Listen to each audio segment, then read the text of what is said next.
Alléluia. Soyez bénis dans le nom de Jésus-Christ. Amen. Alléluia. Amen. Nous allons évoluer sur l'enseignement que nous avons déjà abordé sur la vision et la mission. La vision et la mission. Le pouvoir, la vision et la mission. Des choses essentielles pour accomplir sa destinée en Jésus-Christ. La compréhension du pouvoir de Dieu. La compréhension de la vision divine dans cette rédemption que nous avons expérimentée par la grâce. Et la mission qui a été confiée aux apôtres avant le départ de Jésus sur la terre. Nous devons comprendre. Et pour cela, nous allons encore lire le passage de base dans Matthieu chapitre 16, Matthieu chapitre 28, versets 16 à 20. Nous allons toujours nous appuyer sur ce passage pour étudier soigneusement ce qu'est le pouvoir de Dieu en Jésus-Christ. Ce qu'est la vision de Dieu en Jésus-Christ. Ce qu'est la mission que Dieu a laissée en Jésus-Christ. Pour savoir comment diriger nos pas.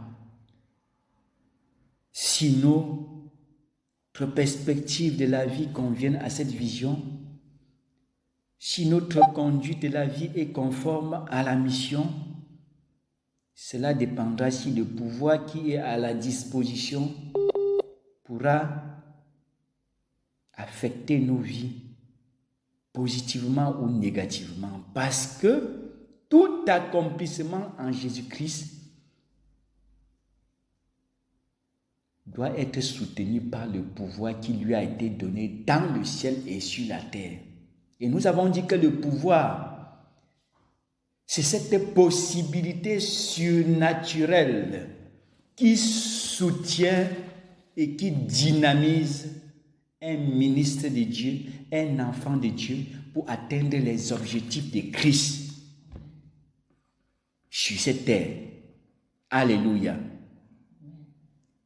Sans le pouvoir, on va faire des efforts par nous-mêmes et on va tomber à l'échelle du temps. On sera dévié à l'échelle du temps.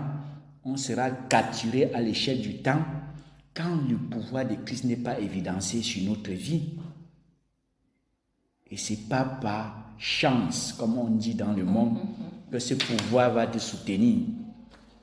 Ça suit certains paramètres dans ta vie qui ont été convenablement adoptés. Personne ne peut aller contre le pouvoir et vaincre. Encore le pouvoir de Christ qui est étendu dans les cieux et sur la terre. Si ce pouvoir te soutient, si ce pouvoir te dynamise, tu vas atteindre ta destinée en Jésus-Christ. Tu vas atteindre la destination en Jésus-Christ qui est le royaume dont il a prêché toute sa vie. Il allait de lieu en lieu prêchant le royaume de Dieu est proche. Repentez-vous. Le temps est accompli. Le royaume de Dieu est proche. Repentez-vous. Tu as besoin de ce pouvoir pour tenir ferme dans la marche vers la destination.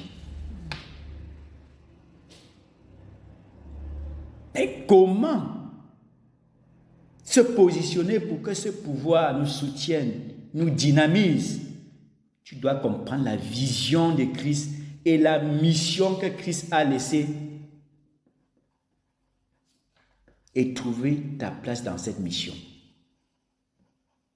C'est là où le pouvoir qui était sur lui et qu'il a permis à lui d'accomplir aussi sa course selon Jean 17.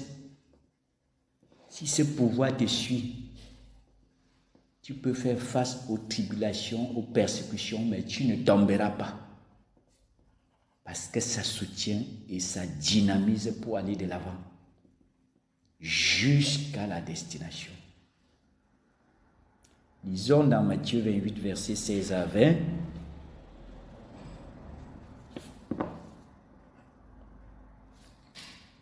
Matthieu 28, versets 16 à 20.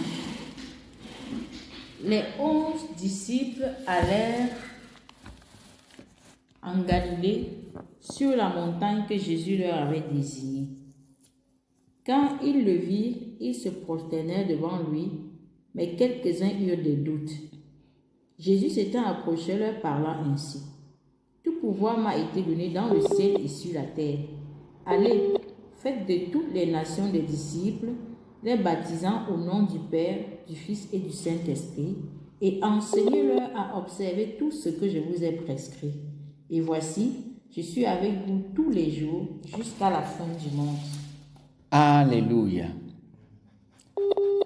Dans ce texte, le pouvoir est évoqué, la vision est évoquée, la mission est évoquée. Les trois sont liés. Alléluia. Qu'est-ce que nous avons dit en ce qui concerne la vision et la mission? Nous avons déjà dit que le pouvoir, c'est cette possibilité surnaturelle qui soutient et qui dynamise quelqu'un pour atteindre les objectifs de Christ dans sa vie, ayant pour finalité l'entrée dans son royaume. Ça te soutient et ça te dynamise, ça t'ubrifie, ça te rend fervent pour Christ, pour atteindre ses objectifs et arriver à la finalité de son message. Quel était le message de Jésus? Quel était le message des apôtres? Répentez-vous, le royaume de Dieu est proche. La repentance en vue du royaume. Il a garanti les disciples préparés avec son pouvoir et avec des enseignements spécifiques. Qu'est-ce que nous avons dit en ce qui concerne la mission dans ce texte? Nous avons dit que la mission consiste à aller et faire. Aller et faire, voilà les propos qui encadrent la mission, qui évoquent la mission. La mission consiste ici à aller et faire. Et la vision consiste à avoir les disciples. Allez et faites de toutes les nations les disciples. Donc les disciples, c'est la vision, c'est l'objectif de la mission. Quand on va et qu'on fait, on a dit la fois dernière que la mission, c'est le moyen pour l'accomplissement de la vision. La mission, ce sont ces différentes activités qui sont évidencées, qui sont organisées, ayant pour finalité les disciples pour le royaume de Dieu. Tu es en train de préparer un monde, il faut la population. Et tous les hommes nés sur cette terre sont déchus de nature, privés de la gloire de Dieu de nature, sans la vie de Dieu de nature, sans la discipline de Dieu de nature. Et Dieu veut un monde nouveau où il va régner, où il va se glorifier. Mais où sont les sujets en matière humaine? Où sont les sujets? C'est pour cela qu'il a envoyé son Fils sur la terre. Luc chapitre 4, verset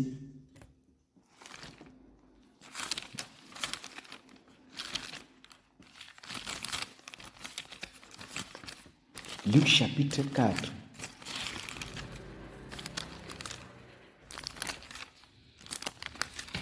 Verset 43.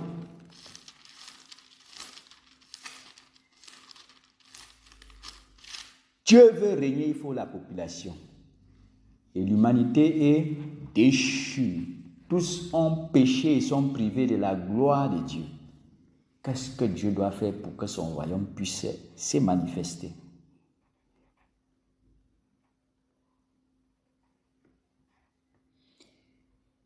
Mais il leur dit, il faut aussi que j'annonce aux autres villes la bonne nouvelle du royaume de Dieu, car c'est pour cela que j'ai été envoyé. Qui parle? Jésus. C'est Jésus. Pourquoi il a été dépêché du ciel vers la terre? Pourquoi il a été envoyé? Pour annoncer que bientôt Dieu va encore régner. Donc le règne de Babylone attribué sur toutes les nations au temps de Jérémie. Quand on lit le livre de Jérémie chapitre 27, on voit comment Israël a perdu le privilège qu'il avait à l'époque, la suprématie et la souveraineté, où Dieu était supposé être leur roi. À cause des iniquités, ils ont perdu ce privilège. Dieu a donné ça à Nebuchadnezzar, le roi des nations. Il l'a appelé le roi des rois.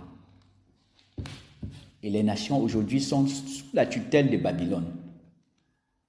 La civilisation d'aujourd'hui est inspirée de Babylone. La tête d'or de Nebuchadnezzar. Mais Dieu a assigné un temps pour les nations. Luc chapitre 21 nous parle des différents fléaux jusqu'à ce que le temps des nations soit accompli. Quand le temps des nations s'accomplit, le temps du royaume commence. Avec sa première phase de 1000 ans et la phase éternelle dans les nouveaux cieux et la nouvelle terre, la phase temporaire dans la terre actuelle régénérée, réformée, comme indiqué dans Zacharie chapitre 14. Jérusalem sera relevée et restera à sa place. Et tout le pays sera comme la plaine du...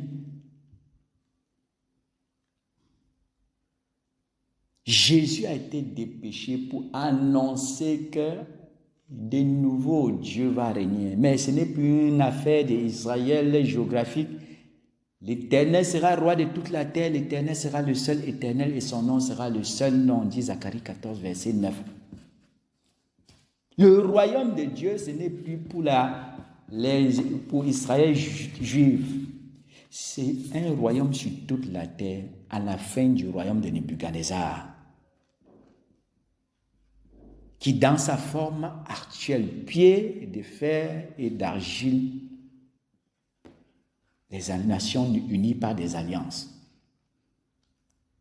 Les nations unies par des alliances et cette forme finale du royaume de Nebuchadnezzar. Après quoi, Jésus allait être investi de l'autorité royale. Il revient pour l'inauguration du royaume de Dieu, mettant fin au royaume des nations, à la gouvernance humaine. C'est pour cela qu'il a été envoyé sur la terre, pour que celui qui est intéressé à ce monde à venir, il devienne l'agneau de Dieu pour lui, pour ôter le péché dans sa vie et qu'il entre dans le processus de préparation, de perfectionnement, du service. En attendant ce royaume, il vient chercher les fidèles et prudents. Et ce service que nous devons faire en préparation pour ce royaume ne se fait pas en désordre. Nous devons comprendre la vision de Christ et la mission qu'il a attribuée. Le verset 16, c'est pas la foule. C'est 11 personnes qui ont été préparées pendant 3 ans. Parce que la plupart du temps, on prend ça comme une généralité attribuée à tous les chrétiens. La Bible parle des 11. Les 11 allaient en Galilée. Et c'est aux 11 qu'il attribue la vision et la mission. avec la garantie qui est le pouvoir. Pourquoi on voit tout le monde renversé, abattu, dévié et tout? Parce que parfois on s'engage dans la mission sans le pouvoir de Dieu. Pourquoi? On n'a pas le message approprié. Il a prescrit ce qu'il faut enseigner pour faire ses disciples. La mission qui est l'ensemble des activités qui commencent par la prédication du royaume. Celui qui croit, qu'est-ce qu'il a dit? Allez faire de toutes les nations, baptisant au nom du Père, du Fils et du Saint-Esprit. On sait qu'au nom de Jésus habite la plénitude de la divinité. Lorsqu'on baptise les gens au nom de Jésus, on doit les enseigner ce que Jésus a prescrit, la doctrine de Christ, qui impose de marcher d'une manière digne de la vocation céleste comme principale occupation d'un chrétien doit être la vocation. Ce travail, cette tâche, ce devoir que Dieu lui-même a prévu depuis l'éternité, il doit découvrir. Paul disait à Timothée de marcher d'une manière digne de Dieu qui nous appelle, qui nous a sauvés, il nous a dressé une sainte vocation. Il a prescrit. On doit marcher d'une manière d'une vocation en toute sainteté et justice basée sur les commandements. Romains chapitre 6, Deutéronome 6, verset 25 dit que nous aurons la justice en partage si nous mettons en pratique tous les commandements que Dieu dans Exode 20 a donné à Israël et que Jésus a ajourné dans Matthieu 5, 6, 7. C'est lui qui supprima l'un de ses plus petits commandements et qui l'enseigne aux autres à faire de même sera appelé petit dans le royaume des cieux. C'est lui qui les observe et qui l'enseigne aux autres à faire de même sera appelé grand. Car si votre justice ne suit pas celle des scribes et des pharisiens, vous n'entrerez point dans le royaume de Dieu. La nouvelle naissance nous dispose à compétir pour le royaume de Dieu par une marche digne de la vocation céleste, une conduite conforme à la justice de Dieu ajournée par Jésus, mise à jour par Jésus, et la sainteté de notre corps doit témoigner la différence entre nous et le monde. Et si on est plein de vanité corporelle, jézabélisé, on a les apparences de Jézabel dans notre vestimentaire. Si on est orné comme Jézabel de Apocalypse 17, elle va boire notre sang. Si notre état d'âme n'est pas convenable aux attentes de Dieu, si l'intelligence n'y est pas renouvelée pour connaître la volonté de Dieu à notre égard, si nous n'avons pas le bon dépôt dans notre esprit, notre être ne va pas être configuré comme disciple du Seigneur Jésus-Christ. La vision. Jésus a confié le message des enseignements aux apôtres pour faire les disciples qui seront les citoyens du royaume de Dieu à venir. Des gens disciplinés au-delà de leur nouvelle naissance par la doctrine spécifique qu'il a prescrite. Lorsque Jésus t'appelle dans le ministère apostolique, il va te révéler sa doctrine. Personnellement, il a fait pour Paul. Dans Acte 22, verset 14. Dieu t'a destiné à voir le juste, entendre les paroles de sa bouche, connaître sa volonté. Et Paul plus tard donne la main d'association à Pierre, Jean et Jacques qui ont été amenés sur la montagne de transfiguration pour être distingués.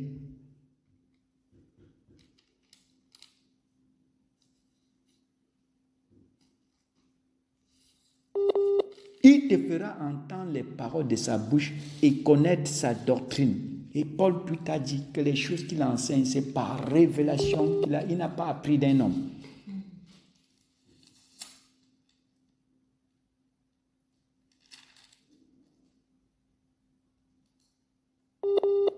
Au-delà, si on n'est pas destiné à cette catégorie, on est appelé à dépendre, à apprendre.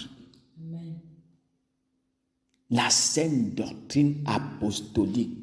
L'Église est fondée par les apôtres, secondée par les prophètes. Amen. Éphésiens 2. Vous avez été édifiés sur le fondement des apôtres et des prophètes. On voit comment les apôtres prenaient Moïse et Élie pour présenter Jésus et le royaume de Dieu.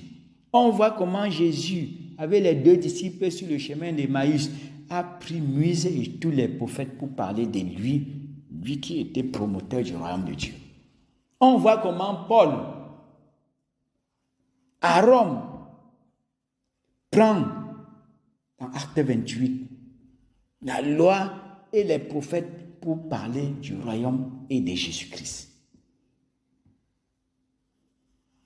Les écrits des prophètes et la loi de Moïse, nous utilisons pour fonder l'Église.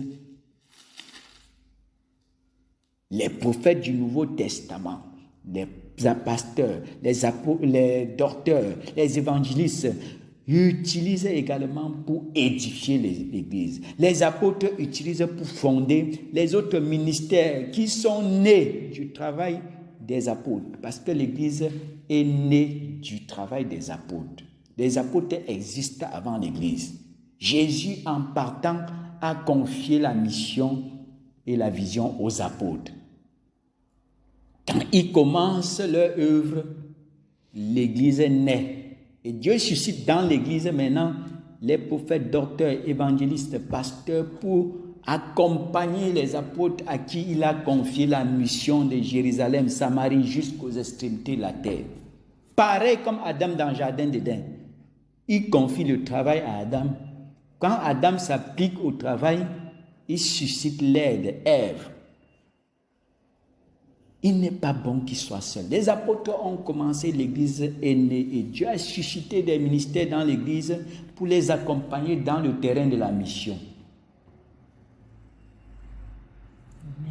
L'Église est le fruit de l'apostolat et le fruit de l'œuvre des apôtres.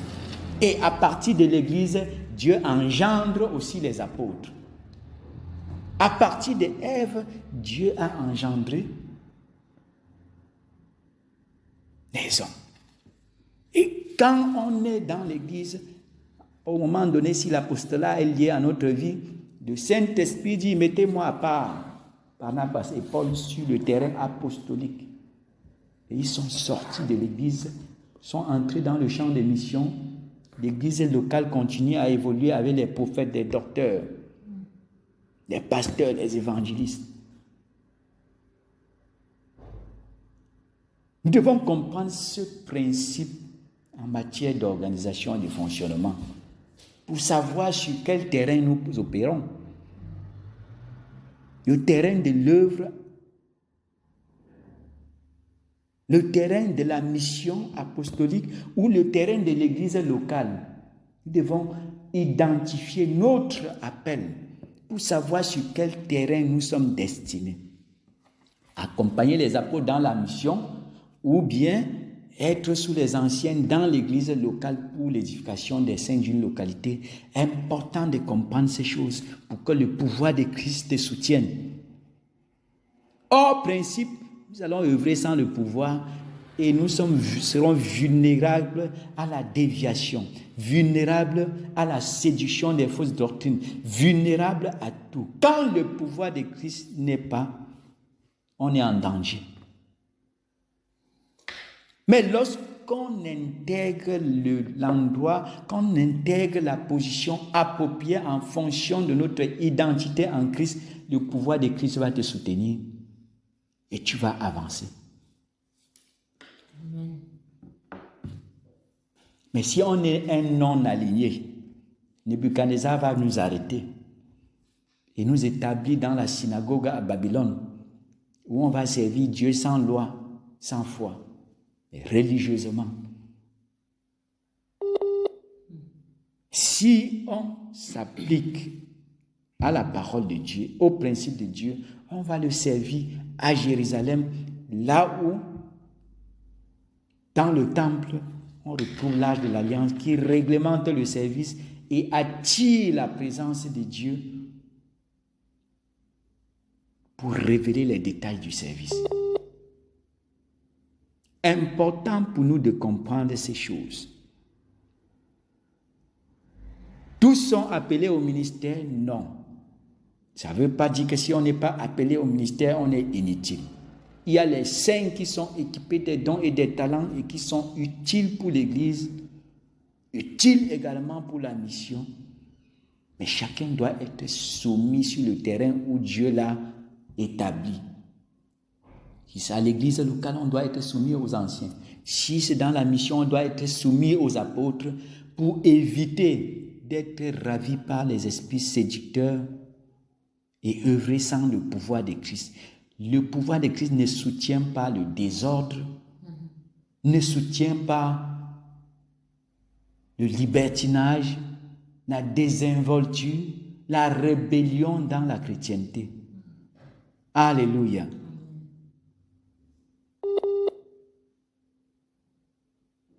Sur quel canal est-ce qu'on opère dans notre engagement? Le canal de la mission ou le canal de l'église locale? Nous devons trouver notre couloir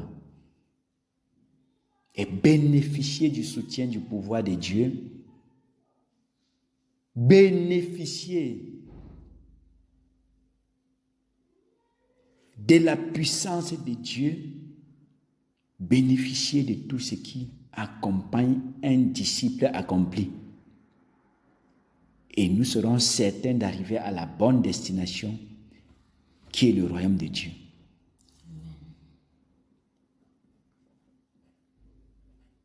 Méditons sur ces choses, posons des questions et le Seigneur nous conduira dans les détails.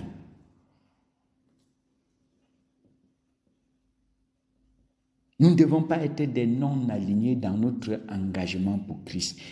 Connaissons notre identité, à quoi ça correspond, et humilions-nous pour occuper cette place. Prenons du courage pour... Si Dieu t'appelle à l'apostolat, prends courage pour dépendre de lui.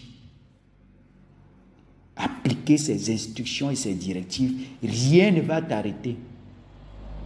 Si Dieu ne t'a pas appelé à cette position, découvre dans quelle mission tu dois dépendre, découvre dans quelle église locale tu dois dépendre et sois attaché.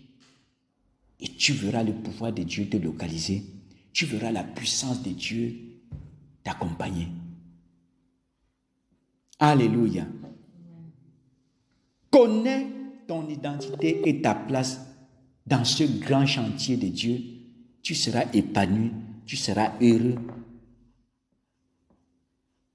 tu seras satisfait, tu seras en sécurité.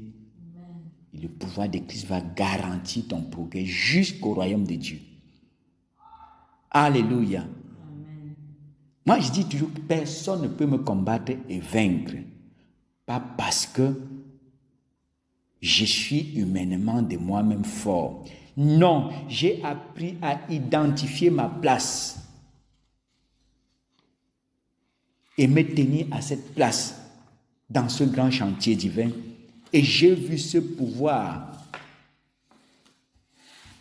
me dynamiser pour aller de l'avant sur les embûches des serpents et des scorpions et de toute la puissance de l'ennemi mobilisée contre moi de ma conversion jusqu'aujourd'hui.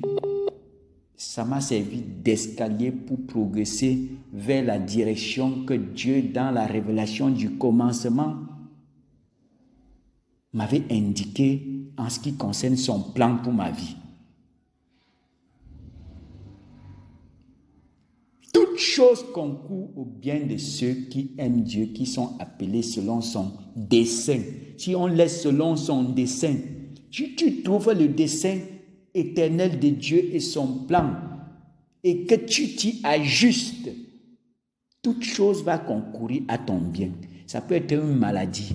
Tu verras qu'à la finalité, cette maladie est un escalier pour avancer dans le plan de Dieu. Si c'est un problème à tous les niveaux de la vie, ça va concourir à ton bien. J'ai eu des bons problèmes dans ma vie qui m'ont propulsé dans le réveil, dans la découverte, dans l'insertion, dans le plan parfait de Dieu pour ma vie. Toutes choses concourent au bien de ceux qui aiment Dieu. On sait ce que c'est que l'amour de Dieu, qui consiste à pratiquer ses commandements. Toutes choses concourent au bien de ceux qui aiment Dieu, de ceux qui sont appelés selon son dessein. Nous sommes en train de parler des desseins éternels de Dieu. Dès le commencement de l'univers, il a prévu quelque chose pour toi.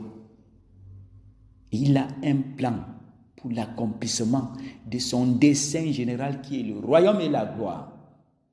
Chacun de nous a un rôle à jouer sur le plan vers ce dessein. Chacun de nous a un rôle à jouer pour l'avancement du plan de Dieu. Ce plan qui sont les différentes étapes de la conception jusqu'à la réalisation de son dessein. Il y a le plan. Il a équipé des hommes, des talents, des appels, des vocations pour l'évolution de son plan, en vue de l'accomplissement de son dessein éternel qu'on voit dans Éphésiens. Chapitre 3, verset 11, la Bible dit que Jésus a mis en exécution ce dessein par la rédemption. Quelle est ta place dans le plan de Dieu pour son dessein éternel qui est le royaume et la gloire? Si tu découvres le pouvoir de Christ, cette main invisible sur ta vie va te faire passer par des problèmes qui sont utiles pour ton progrès, va te faire passer par la joie qui est utile pour ton progrès, par ces tribulations et persécutions, mais tout ça vont te faire avancer. Alléluia. Vont te faire progresser jusqu'à l'élection où il met fin à certains défis inutiles pour que tu le serves de façon spéciale. Comme c'est le cas pour moi aujourd'hui. Je parle des étapes que j'ai vécues de façon expérimentale. Je ne parle pas des choses qui sont seulement écrites sur nos prédécesseurs dans la marche avec Dieu. C'est possible aujourd'hui de servir Dieu dans le cadre de l'élection. Matthieu 22, verset 14 dit, il y a beaucoup d'appelés, peu d'élus. Pourquoi il y a peu d'élus? Parce qu'on ne cherche pas à connaître ses voies si appliquées pour que Dieu nous approuve et qui nous établissent dans le contexte de l'élection, comme ses élus. Dans les nations païennes, quand quelqu'un est élu, il a cette humilité parlementaire où tu ne peux pas l'attaquer n'importe comment, afin qu'il puisse servir en toute liberté. Ils sont immunisés contre certaines attaques juridiques. Ce sont des choses qu'on copie. Pour cela que la Bible dit que les élus, dans le sens de vocation, s'il était possible, la séduction pouvait l'atteindre. Les élus ne peuvent pas être séduits. Un élu peut se tromper, mais il ne peut pas être établi dans l'erreur comme si c'était la vérité. Il se trompe, il va se retrouver directement pour reprendre les bonnes pistes. Mais quelqu'un qui n'est pas élu et qui est engagé au mauvais endroit et non à sa place, qui n'est pas préparé, il va prendre d'erreurs comme la vérité, il va foncer jusqu'à la perdition. Mais quand tu as suivi convenablement les voies de Dieu dans ta préparation jusqu'à gagner la confiance de Dieu et que tu es élu pour la vocation céleste, tu ne peux être séduit. Matthieu 24. Par des signes, des miracles, des prodiges que les faux prophètes feront à la fin des temps pour séduire. S'il était possible, même les élus. Et comme ce n'est pas possible, ça peut séduire les appelés, ça peut séduire les saints qui ne sont pas préparés. Et Apocalypse 17, verset 14 dit que les appelés, les fidèles et les élus ont la victoire sur la bête et la forme mystère qui la chevauche. Alléluia. Amen. On ne sait pas Dieu au hasard. On doit être préparé et savoir son identité et sa place. Ça te fera trouver la provision divine. Ça te fera trouver la stabilité, la paix et la joie. C'est possible sur cette terre, c'est l'avant-goût. L'apothéose, c'est dans le royaume de Dieu. Mais sur cette terre, quand Dieu te qualifie, il t'équipe et il te donne la provision pour l'œuvre, pour la mission, pour le ministère. Alléluia. Y a-t-il une question? Méditons sur ces choses, posons des questions et Dieu nous conduira à étendre l'explication avec des exemples bibliques. Je veux d'abord qu'on saisisse, Amen. qu'on ait cette conception, qu'on ait que ce concept des visions selon Dieu, des missions selon Dieu, du pouvoir selon Dieu. On va étudier la puissance aussi selon Dieu. Quelle est la place de chacun de ces éléments dans l'accomplissement, la destinée? Nous devons comprendre que nous avons besoin du pouvoir de Dieu. Nous avons besoin de la puissance de Dieu. Nous avons besoin de la vérité.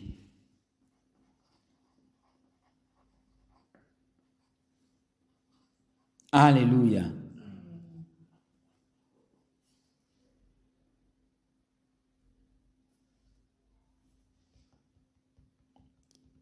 Quelqu'un a-t-il une question, une révélation, qui se sent libre de s'exprimer pour la gloire de Dieu? Je ne veux pas trop m'étendre, je veux qu'on saisisse petit à petit.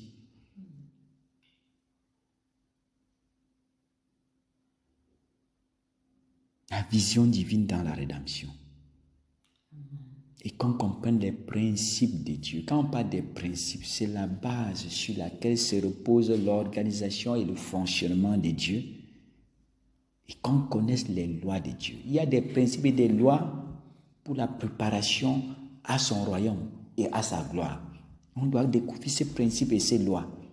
Nous qui sommes sauvés par grâce, on a besoin de cette connaissance pour ne pas périr avec le salut en main. Alléluia.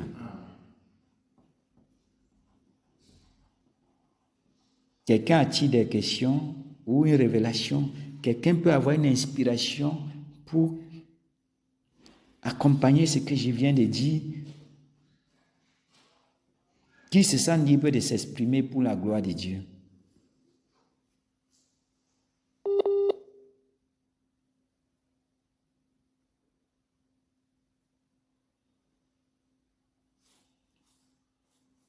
Et s'il n'y a pas, nous devons prier pour la fin. Et je recommande de réécouter,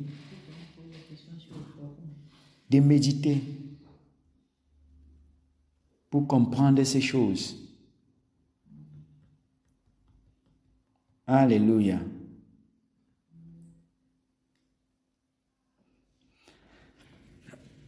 On prie pour...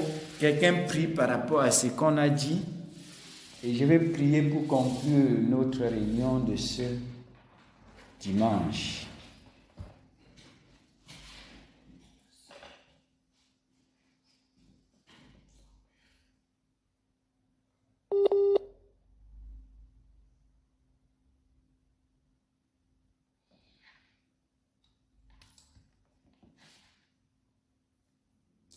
Éternel, notre Dieu et notre Père, ce matin encore, nous te disons merci, nous te sommes infiniment reconnaissants pour ce que tu fais dans nos vies, Seigneur. Nous te disons merci pour ta parole que tu nous as donnée, Seigneur. Nous te disons merci pour cet enseignement qui est une lumière sur notre sentier, Seigneur, pour nous montrer le chemin qui mène à ton royaume. et à ta gloire. Seigneur, merci pour cet enseignement sur la vision, la mission. Merci Seigneur parce que à travers cet enseignement, tu nous donnes de comprendre, Seigneur, comment est-ce que nous devons nous positionner afin de recevoir ce pouvoir qui va nous dynamiser dans l'accomplissement de tes objectifs dans notre vie pour que nous puissions entrer dans ton royaume qui est ton royaume et ta gloire, qui est la vision divine dans la rédemption. Seigneur, nous te disons merci pour ce privilège que tu nous accordes de pouvoir connaître ces choses, Seigneur. Nous te rendons grâce, Père, et nous te supplions, ô notre Dieu, de nous aider à comprendre, que cela soit gravé dans nos cœurs, afin que, Seigneur, nous ne soyons pas seulement de ceux qui connaissent, mais de ceux qui mettent en pratique cette connaissance, de ceux qui, Seigneur, observent, afin de pouvoir être des disciples accomplis et que tu puisses être glorifié, Seigneur, non seulement dans nos vies, mais à travers nous, afin que ton royaume soit promu. Père, nous te disons merci pour ton serviteur que tu as utilisé encore ce matin. Nous te rendons grâce pour la parole que tu as mise dans sa bouche. Nous te sommes infiniment reconnaissants. Nous te bénissons pour sa vie. Nous te bénissons pour ce privilège que tu nous accordes, Seigneur, pour l'avoir établi sur notre vie en tant que notre conducteur. Seigneur, c'est une grâce de pouvoir, à ce temps de la fin, en ce temps, Seigneur, d'obscurité, de ténèbres profondes dans le monde, pouvoir encore recevoir de toi, Père, la vérité pour nos vies. Nous te disons merci, Seigneur, et nous te supplions afin que, Seigneur, pendant que tu œuvres, Seigneur, dans nos vies à travers ta parole, Seigneur, nous te supplions afin que tu soyons également des canaux à travers lesquels tu répands cette vérité dans la vie des autres, afin que, Seigneur, ton royaume, Seigneur, soit promu jusqu'aux extrémités de la terre. Nous te disons merci, Seigneur, pour tout ce que tu as accompli dans nos vies ce matin. Merci pour l'action du Saint-Esprit dans nos vies, dans nos cœurs. Nous te retournons toute la gloire au nom de Jésus-Christ. Amen. Père de grâce, que ton nom soit sanctifié et que ton règne vienne, Père, ce règne qui est la solution définitive pour les maux qui fragilisent l'humanité. Père, je te recommande ton peuple. Père, que ce qui n'a pas été compris, Père, que cela soit complété par l'action de ton esprit dans le cœur de chacun, Père. Élargis la compréhension, Père. Seigneur, c'est nous sémons, d'autres arrosent, mais c'est toi qui fais croître. Père, je t'en supplie. Ce qui a été semé dans les cœurs, Seigneur, crois et porte du fruit.